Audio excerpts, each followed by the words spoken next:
Isa sa mga pinakatapat at prangkang personalidad sa mundo ng showbiz ang muling naging sentro ng usapan matapos lumutang ang isa sa kanyang pinakatapat na pahayag ilang taon bago siya pumanaw.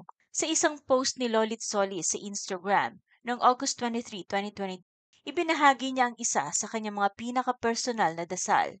Ayon sa kanya, hindi siya takot sa kamatayan.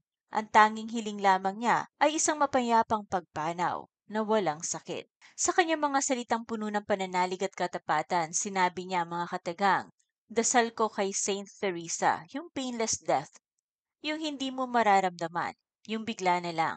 Para hindi ako magtatampo kay God kasi ayoko yung nasasaktan ako bago ako mamatay.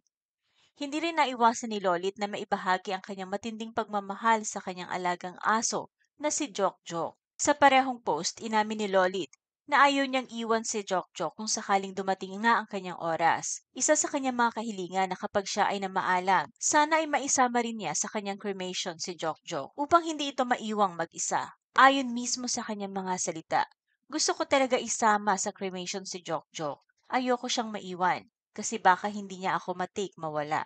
Samantala sa mga hindi pa nakakaalam, matagal nang alam ng publiko na si Lolit ay may chronic kidney disease o sakit sa bato. Ilang ulit siyang isinugod sa ospital at kinailangang sumailalim sa dialysis ng ilang beses sa isang linggo. Bagamat madalas pa rin siyang aktibo sa social media, kapansin-pansin ang pagbawas ng kanyang lakas at public appearances. Sa kabila ng kanyang karamdaman na natiling matatag si Lolit, patuloy siyang nagsusulat, nagbibigay ng komento tungkol sa showbiz at nagpapatawa sa kanyang mga followers.